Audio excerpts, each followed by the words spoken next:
cítite všetci dobre. Dámy a páni, dovolte mi predstaviť medzinárodnú speakerku, ktorá prednáša na Dubai Derma či IMEC Paris. Je uznávanou dermatologičkou a expertkou, ktorej rozsiahle skúsenosti významne prispievajú k rozvoju moderných postupov o pleť a omladzovanie. Dnes nám priniesie svoj cenný pohľad na veľmi špecifickú a teda citlivú zónu, áno, periorbitálnu zónu. Táto oblasť si vyžaduje mimoriadnu odbornosť a precíznosť, no a málo kto sa v nej vyzná lepšie ako náš prvý hosť. Privítajme potleskom doktorka Evgenyia Shelemba.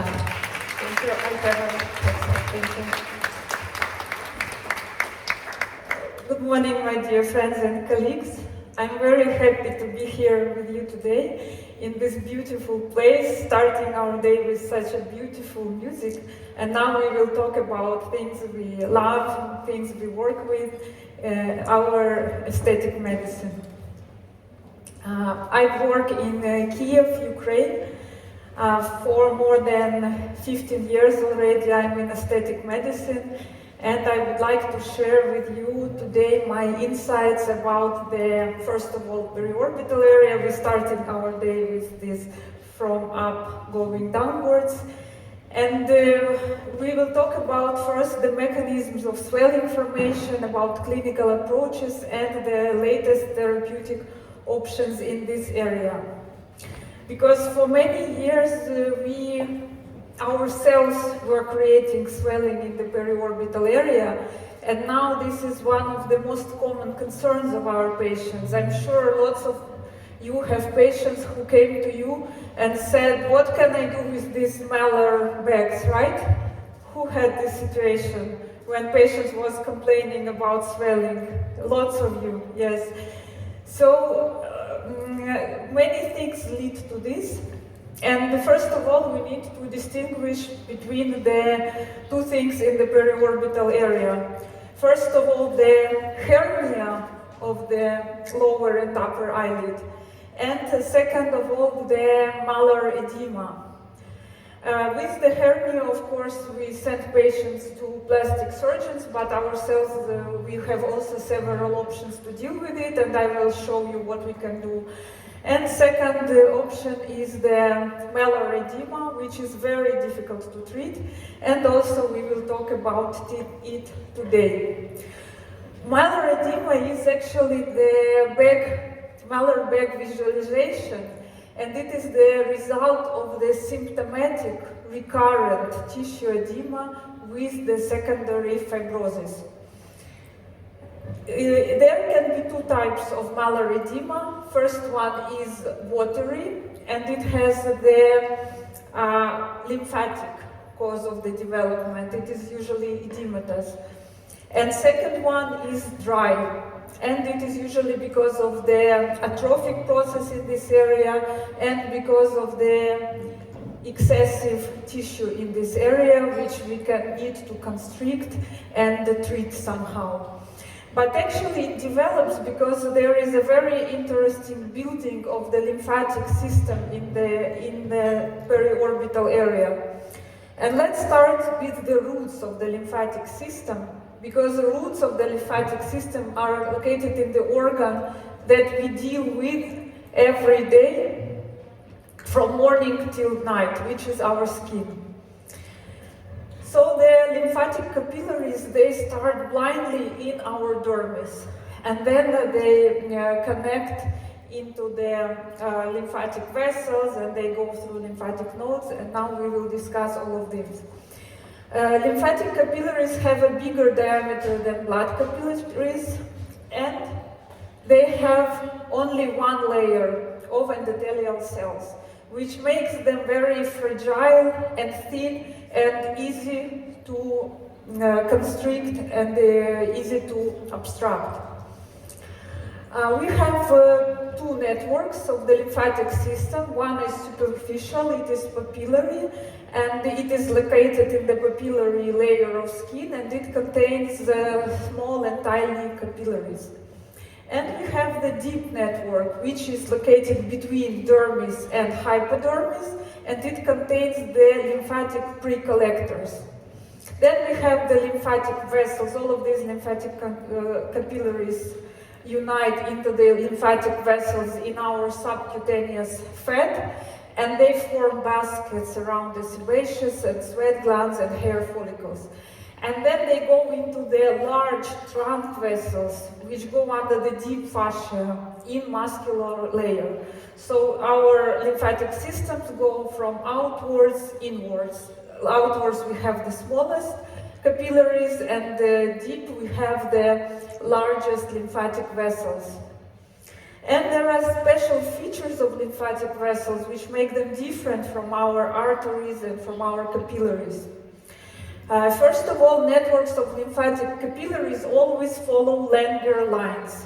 That's why when we do the lymphadraining massage, we always follow the Langer lines, because we need to go over them to work with lymphatic capillaries.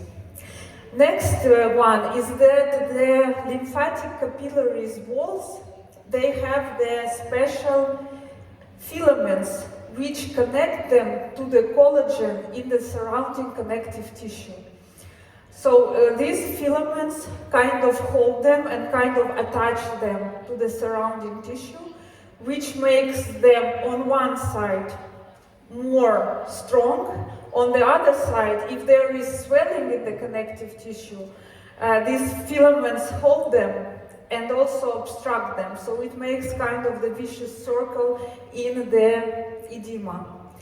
And the lymphatic vessels consist of such units as lymphangions, which is the segment of the lymphatic vessel which is restricted by valves, and they can constrict spontaneously. So lymph can go basically only one direction in our body. And it doesn't have, we have noticed that the lymphatic vessel has only one layer of cells. It's very thin and it doesn't have the muscles surrounding it, so it cannot pump by itself. So the pumping function of the lymphatic system is stimulated by muscle constriction, by our diaphragm movement, and by the suction of large vein and pulsation of arteries. So the breathing is super important for the lymphatic, breathing with the diaphragm is very important for our lymphatic drainage, and movement is also super important for our lymphatic drainage. Then we have also one very special thing, which is lymph nodes.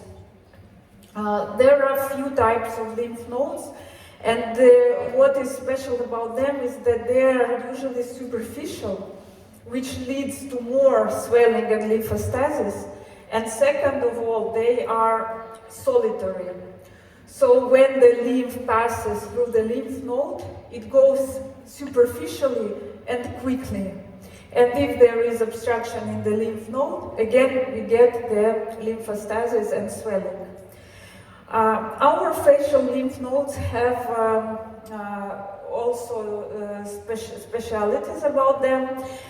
We have the pre-auricular lymph nodes, which is the lateral network, and we have the infraorbital lymph node, buccal lymph node, and mandibular lymph node, which is in the midface. So basically, our lateral face and our midface is covered with the lymph node and with the lymphatic vessels. And that's why we get few factors of the edema development in our face, one of which is hydrodynamic factor, which is the consequence of the increased hydrostatic pressure in the venous part of the capillaries. It is usually the increased fluid filtration in the arterial part of the capillary, and it can be the inhibition of the resorption of the interstitial fluid in the post-capillaries and venules. And usually we get this factor with aging. So all of the older people look a little bit puffy. It is because of the hydrodynamic factor. Next one is the membranogenic factor. And we get it even in younger people because it is the consequence of the significant increase in the permeability of the vessel walls to water, to small and large substances, and it usually is because of the biologically active substances. So this looks like allergic reaction, and membranogenic factor is often the result of the allergic reaction because we get histamine, kinins, prostaglandins, which damage the endothelial cell and lead to the swelling. Next one is the lymphogenic factor, and this factor we very often create ourselves with fillers, with botulinum toxin, and it is the compression of the lymphatic vessels and the nodes, and also we can get it with aging, with osteochondrosis and problems in our spine, because the clamped lymphatic vessels of the neck lead to the swelling of the face. And that's why, because of the spasm of the walls of lymphatic vessel, we get the obturation of lymphatic vessels. Next one is the osmotic factor, which is the increased colloidal osmotic pressure because of the accumulation of electrolytes, proteins, and so on, and the oncotic pressure. And this case is very interesting. Thank you, Elena, our dear Elena Romantsova, for this case, because it is the patient who was vegan, if I'm not mistaken, and she had very low level of proteins in her blood. And with PRP, when we inject actually back into her skin the plasma, which is rich in proteins, she gets a swelling. And this is a perfect example of the oncotic factor. It is increased oncotic blood pressure due to the hyperproteinemia. So it's crucial to check our patients, first of all, their diet and their food habits, and second of all, check their blood protein level, albumin level, and so on. And if patient has a low protein level in their blood, they can be prone to the swelling with our aesthetic procedures. Usually when my patient is vegetarian or when they have low protein level, I prescribe the Yalupro oral supplement, and we have got it from Sylvia today, because it usually allows us to level up the amount of amino acids in our blood. It has super high degree of absorption of amino acids because they are only tiny parts of the protein, building blocks of the protein. It's not the even D or 3 peptides. It is single amino acids which are not from animal, not from plant. They were produced in the laboratory, which makes the product super clean and 100% absorbed in our intestinal tract. Usually I advise to take it for 2-3 months, and I prescribe it at the first session of during the consultation. I advise to start taking the Yalupro oral supplement, because I know that I will get the better result from all of my procedures. It's not only for vegetarians. We all lack amino acids in our daily diet, especially the amino acids to build collagen. And next we have the 2 systems of lymphatic collectors, one of which is medial, and the second of which is lateral. So here we can see that in the medial part we have only the superficial network, and in the lateral part we have deep and superficial network. So that's why when we inject fillers here in the midface, it's considered to be safe to inject the filler deep, because we will not damage the superficial network.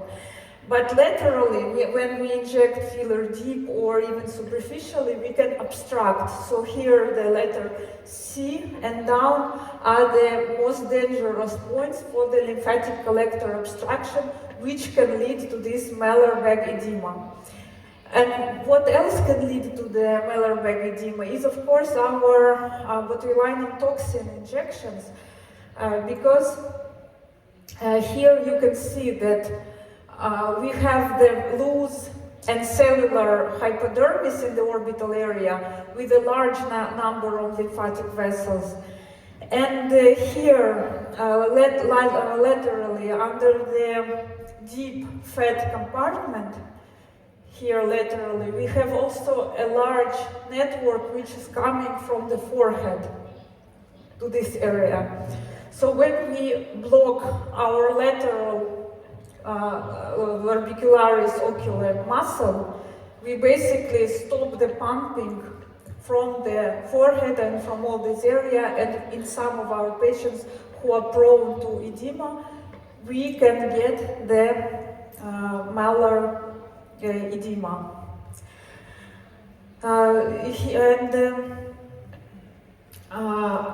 Usually malar edema after the filler injections is very common. It is about 26% of patients who undergo tear trough corrections with fillers, and most often it develops not quickly, not even after 1 or 2 weeks after the injection. It usually develops on 85th or 86th day, so after 3-4 months after the filler injection.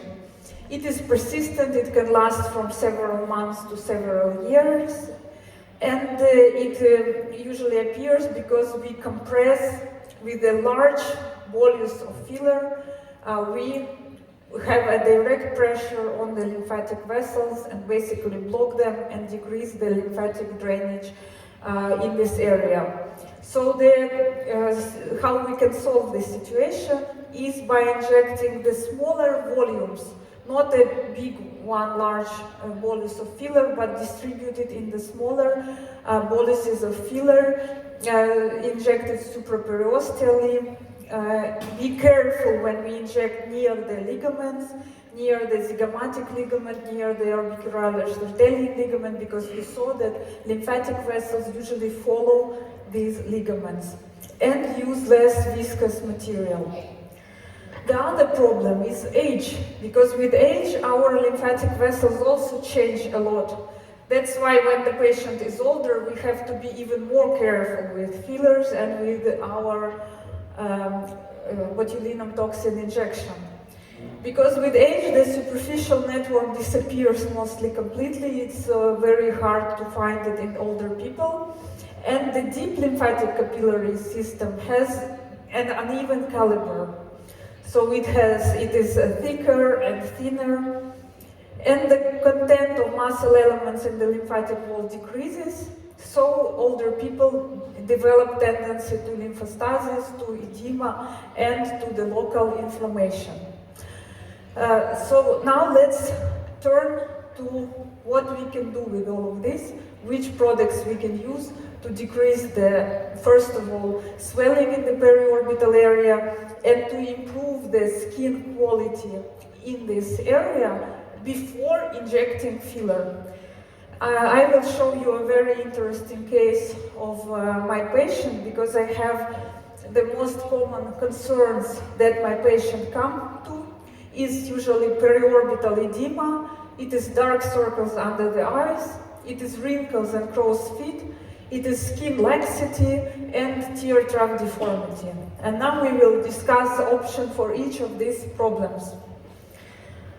We have the newest product in the Yellow Pro range, and I'm sure you all work with it already, which is Yellow Pro Young Eye, which is the pre-filled syringe with 1 ml of the product containing 7 amino acids for collagen stimulation, 3 peptides for the collagen production and fibroblast activation, and the low molecular weight hyaluronic acid, which is meant to distribute amino acids to the fibroblast and to hydrate skin without puffiness. The injection technique for Yellow Pro Young Eye is very specific because we should not inject a lot of the product in the lower eyelid. Even though there is only 1 ml of the product in the syringe, if we inject it correctly and distribute it over the lower eyelid, upper eyelid, crow's feet lines, even above the eyebrow, in the temporal area, in the forehead area, we can cover a large area of the face with only 1 ml of the product. So here you can see that first of all, I'm checking the orbital rim. I'm checking the malar fat pad because our patient was complaining of the swelling in the periorbital area. And I'm checking the crow's feet lines in her face. I'm marking the area so that I will be more confident when I inject. The product is not very thick, so we can use even the thin needle to inject it. I like to use 33 gauge needle. Sometimes I use 32 gauge mosquito needle, a very thin one. Here it's pretty short, but I like even the longer needle, like 13 millimeters, 8 millimeters long, because I feel like I lose less product when I inject. And then I start injecting with the tiny superficial papules. So I insert the needle just at the level of the opening and slightly press on the plunger without making the big bolus. And I do the lines basically with some space between the boluses. It's very important because they enlarge. You can see already they start enlarging. And if I make the bolus close to each other, all of the area will be like in one big bolus of the product. You can see that I'm trying to inject very superficially, not even to get the pinpoint bleeding of the skin. And then I go from the lower eyelid upwards to the upper eyelid. Here you can see on the video that I am injecting above the orbital rim, but actually recently I started injecting here only even on the upper eyelid up to the eyelashes, and it gives very good results in skin quality improvement. The only thing is that here we have a large network of capillaries, and we have to be very careful, and we have talked to our patients that they can get bruising and that they can get a little bit of swelling in this area.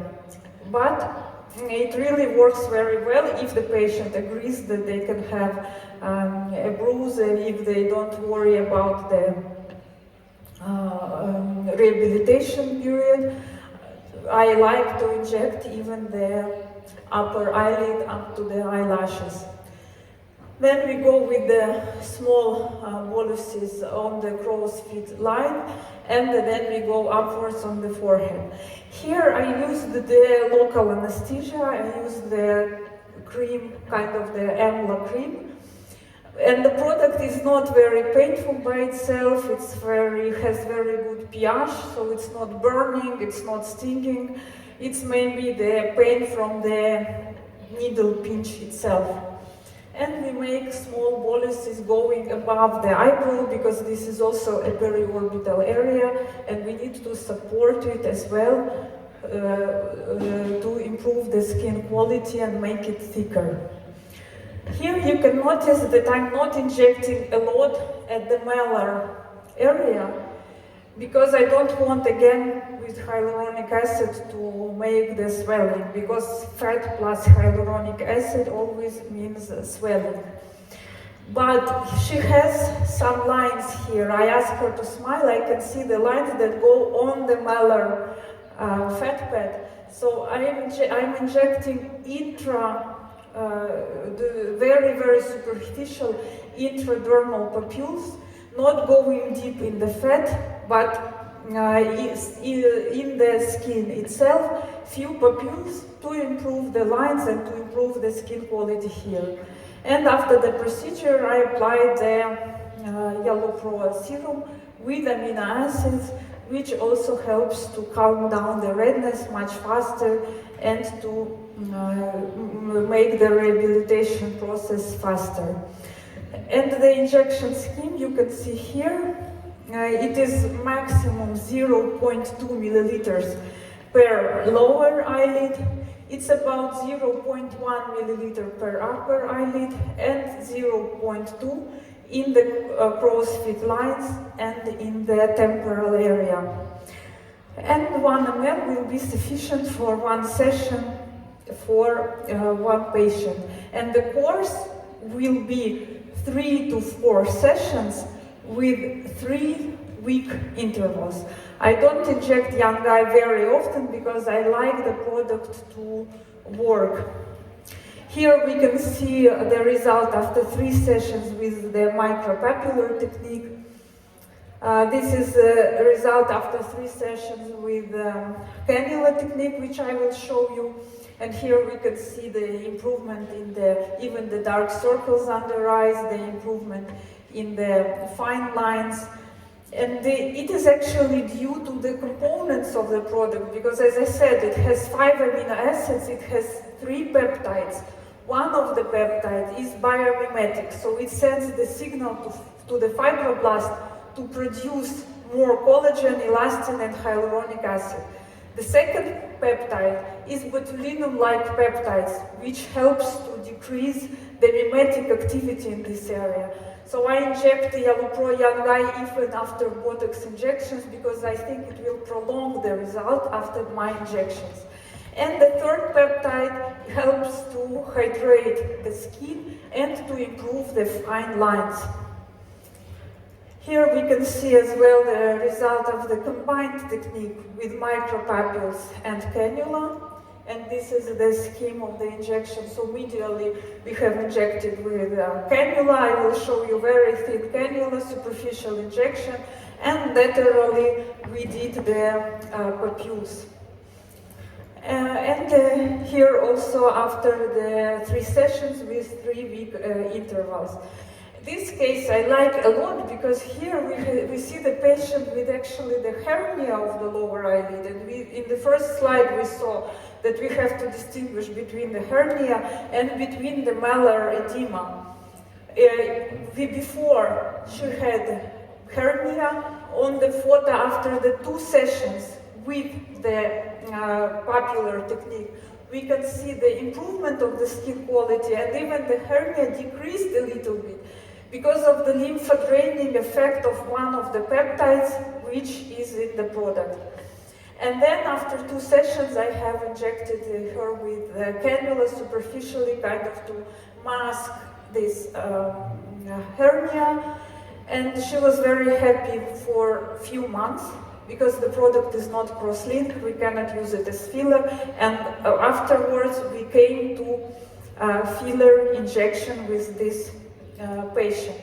I will show you the technique of injection with cannula, which is very simple, and to be honest, I don't use it every day in my practice. I like to inject with needle because it is more precise, it is more kind of accurately placed product.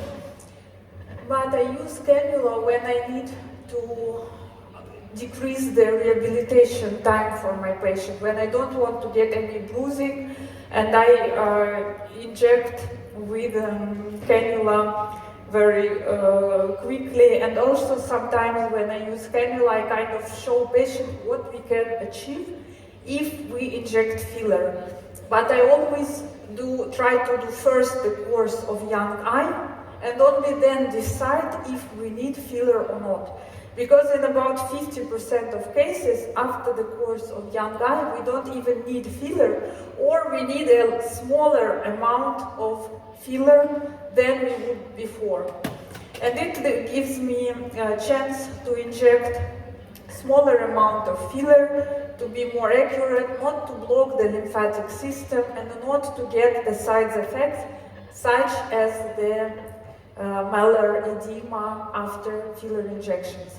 Recently also I had a patient for whom I injected, she came for filler basically, but I have injected her with YaluPro Young Eye, and when she came again she said, I'm so happy with the result that I really want to postpone filler injection, and we continued with YaluPro Young Eye. Here you can see that I'm not injecting it like a filler. Usually when I inject filler, I use a thicker cannula and I go deeper under the muscle, under the ligament, and I place filler to be under the lymphatic network, not to block it. Since this HA is not cross-linked, I allow myself to inject it more superficially, subdermally basically. So I'm kind of separating very thin muscle from the dermis and placing the filler subdermally in the very, very tiny amounts. And I'm doing it in the mid part of the face, and laterally I will have one more point of injection to inject it more laterally. You can see here I stretch the skin and I make the opening at the level of the crow's feet. So medially I have injected about 0.1 ml, very tiny amount of the product.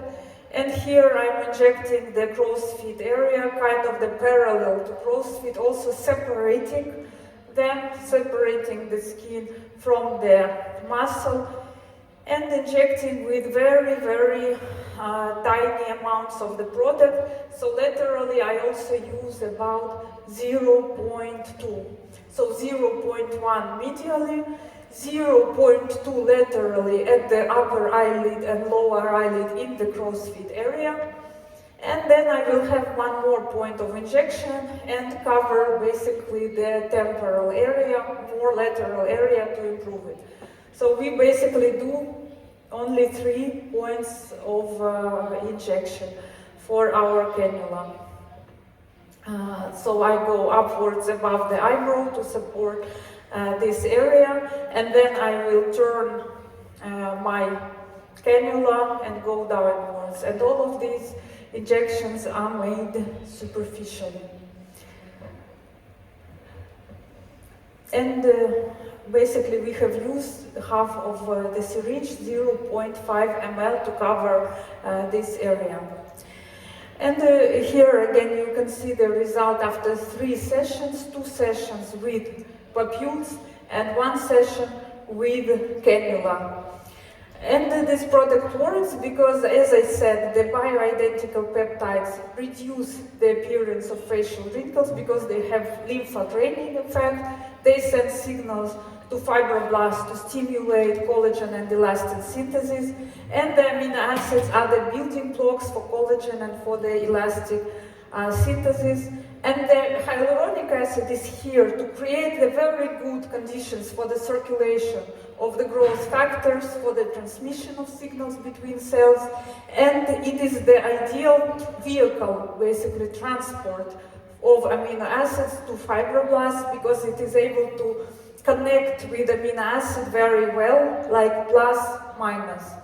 And it helps to spread amino acids to the fibroblast. Here I want to show you one more clinical case of a 43-year-old patient, and when she came to me, she was complaining also about the swelling in the periorbital area, about the tear trough, and she was complaining about the nasolabial fold and ptosis of the facial contour. And we as clinicians, we see right away that her problem is skin quality and the hernia of the lower eyelid. So basically, in several years, she can be the patient of the plastic surgeon. But we can also do a lot for her, because we can improve, first of all, her skin quality.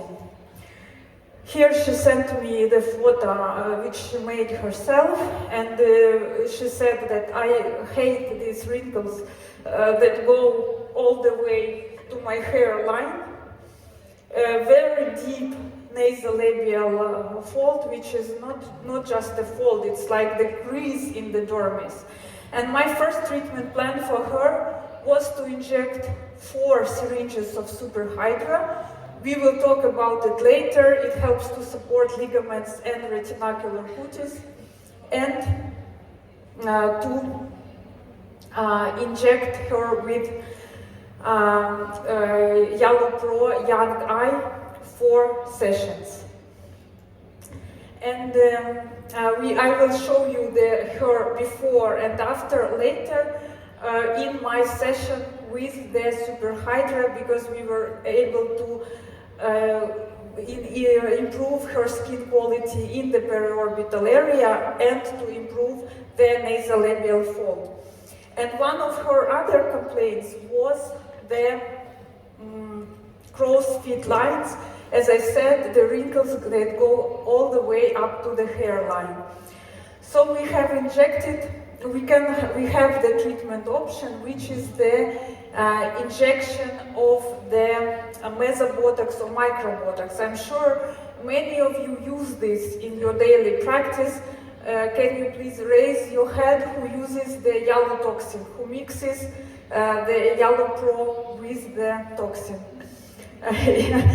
Yelena uses a lot of it. So this technique was first developed by by Korean doctors who decided to try to mix amino acids with the toxin to improve the skin quality and to decrease the superficial lines, which leads to the much better results. It has several results. It is the correction of crow's feet, it is the correction of smile lines, it is the reduction of the superficial wrinkles and the improvement of the skin texture, because we target the superficial muscle fibers at the level of their insertion into the dermis. Then we also get, very interestingly, we get the seborrhegulation and we get the reduction of pore size, because mesotoxin disrupts the cholinergic transmission between the sebaceous glands and the autonomic nerve endings. And we notice, strangely, we did not expect that, but we have the improvement of rosacea symptoms, because mesotoxin inhibits the release of vasodilating neuroproteins and pro-inflammatory mediators, and the amino acids improve the quality of the microcapillary wall, because they are also part of the elastin, which forms basically the wall of the microcapillary. Here we can see the result 2 weeks after the yellow toxin injection and the improvement of crow's feet and of the smile lines. One more case, we notice the improvement of crow's feet, of the smile lines and of the skin quality. And basically we inject yellow toxin intradermally in the skin, not like a classic toxin which we inject in the muscle. Yellow toxin should be injected very, very accurately into the skin. Here we can see even the improvement of redness and rosacea symptoms in this patient after 2 weeks after the injection. So when we inject the yellow toxin, we get the stable result for about 3-4 months, and then we can repeat. We get the myorelaxation, we get the restoration of the extracellular matrix, and we get the hyaluronic acid replenishment. How we can combine it? We can do the classic toxin intramuscularly, glabella, forehead, crow's feet, maybe full face toxin, and in the same session. We can target some areas with yellow toxin, or we can do the classic toxin, wait for 2 weeks. When our patient comes for touch-up, we can do touch-up with yellow toxin. So we can do it both ways, and then don't touch patient for a few months, not to increase the, not to cause antibodies formation to the toxin.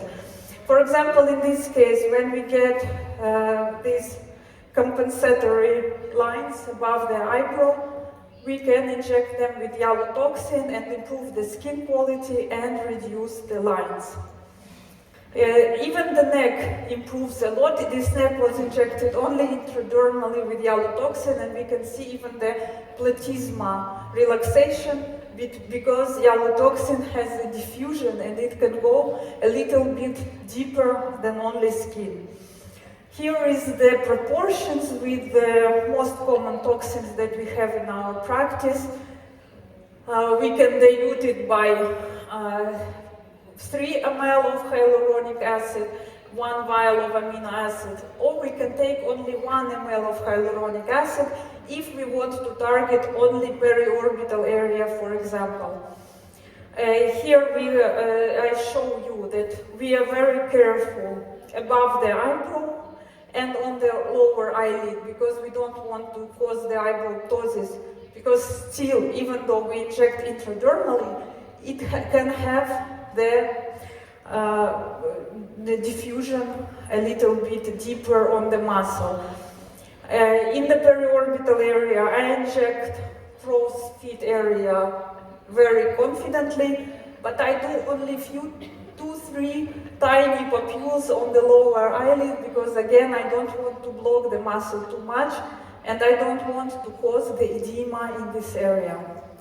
And I'm very careful when I'm in the DAO area, depressor angular oris, because it is a large triangular muscle which is pretty superficial. And when I inject even intradermally, I very often got the diffusion on this muscle, which led me to the asymmetric smile. Because if on one side DAO is blocked and on other is not, then patient smiles with one side of her mouth, and then I need to block this side to relax both muscles from the two sides. So let's turn to our patient who was complaining about crow's feet and about the malar fat pad. Here we can see her after 4 sessions of young eye and 4 sessions of Yellow Super Hydra. She was amazed by the degree of the reduction of her nasolabial fold, because in the advanced protocol of Super Hydra, I do 1 point here in the superficially, not to touch the facial artery, of course, but I do 1 point here in the beginning of the nasolabial fold, and we can see the improvement of the skin quality in the periorbital area. So if I have injected her with filler right away in this situation, I would need the larger amount of filler, and I could get the swelling, and I could get the unevenness on filler, and I could make her face heavier and puffy. But when I have improved her skin quality first, then I did only final touches with filler. I have used Yellow Pro Biofiller, medium, and I have used only 0.1 ml in the tear trough. I did not touch the nasolabial fold at all, because it was improved because of the Yellow Pro Super Hydra. And I did only her lips with Yellow Pro Medium as well. And we can see that she looks lifted, she looks sculptured. We did not make her face heavier, and we have got a very good result with her, and she is very happy with it. So we turned from filler first to filler last. We turn to skin quality first, and then final touches with a filler. But if the patient has a heavy face, what can we do? We can see here patient with a heavy face, and usually they have the developed network in the mid-face because maybe of the blood pressure, because of the capillaries increase here. So I have developed a specific lymphodraining technique for such type of face. You can see I'm using young eye. I'm injected it with a thin needle from mid-face laterally with the large spaces between injections, so I don't do them very close to each other. I go a little bit on their upper eyelid as well, just to moisturize it and to improve the skin quality. And I go medially, I go at the forehead area, upwards, also kind of to lift the eyebrow and to improve the skin quality here in this area with tiny papules. And I will use only 1 ml for the entire face of this patient. And here you can see that I go from the mid-face laterally all the way to her basically tragus and ear and going down. And now, as we have discussed with you the building of the lymphatic network, you understand why I'm doing this. Because I'm trying to activate the lymphatic network of this patient. Even if I do it with a dry needle without any product, it will improve because we can see the large collectors, lymphatic collectors laterally. But I'm also injecting her with the product which contains the lymphodraining peptide. It's called Iseril, and there are many studies about its lymphodraining properties and about its properties in improving the pressure, the capillary pressure and so on. And here you can see that she did not get any swelling, but I have targeted the lateral lymphatic system, and I have achieved a very nice result in her. There is also one product in Yellow Pro range. So I did not put all of the product in the lower and upper eyelid because I was afraid to cause malar edema, and I have spread it on the cheek to improve the capillaries in the mid-face, to decrease her redness and rosacea symptoms, and to work laterally to improve the lymphodrainage of the face. And I want to talk to you about one more product because Yelena's topic is 5 products for the periorbital area, and she allowed me to take 2 of them, and then she will tell you about 3 other amazing components that we can use in the periorbital area. And the other one is our classic Yellow Pro, which contains the amino acid cluster and low molecular weight hyaluronic acid. I'm sure you know it very well. We inject it in the periorbital area because the amino acid thicken the skin, because they improve the collagen synthesis in this area. They strengthen the blood vessels because they improve the elastin and collagen in the capillary wall. They activate the microcirculation because of the immediate action of amino acids. And they cause the skin, some skin lightening, because lysine in the cluster is the precursor of the tranexamic acid, and because amino acid cluster improves the migration of macrophages and the intake of hemosiderin. So here you can see the protocol of the Yellow Pro in the periorbital area, which you know very well and which you can use.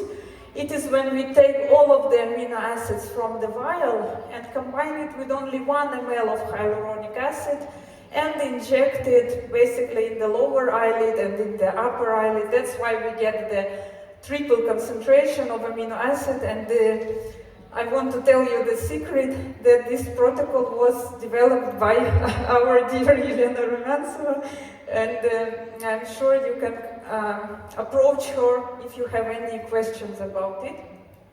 And you inject 0.5 ml per each eye. So here you can see the injection technique is very simple. It is tiny papules in the lower and upper eyelid. They get little bit red because of the immediate activation action of amino acids. And we inject it in tiny papules, stretching the skin, very similar to young eye, basically. And I will tell you later in which cases we use classic and in which cases we use the young eye. So here we can see the result after 4 sessions of classic Yellow Pro. If we have about 3 weeks between young eye injections, in classic it can be 2 weeks. It's a little bit shorter because it doesn't contain peptides, and you don't have here the biomimetic effect of the blood vessels. We can see the decrease of the darkness in the periorbital area, and even the decrease, a little bit of visual decrease of tear trough, because we have improved the hyperpigmentation in this area a little bit.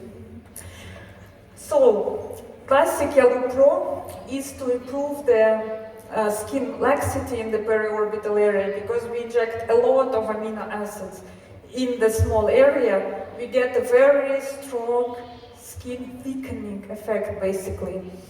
Also, I like to inject it before any energy-based device procedure or before surgery, such as blepharoplasty or facelift, because I prepare the skin before RF microneedling, before laser, before any energy-based procedure. 2 weeks before the procedure, I inject triple concentration of Yellow Pro Classic, and then 2-3 weeks after the procedure, I inject it again, just to support the skin and to make sure that fibroblast will have enough building blocks to produce the collagen that we need.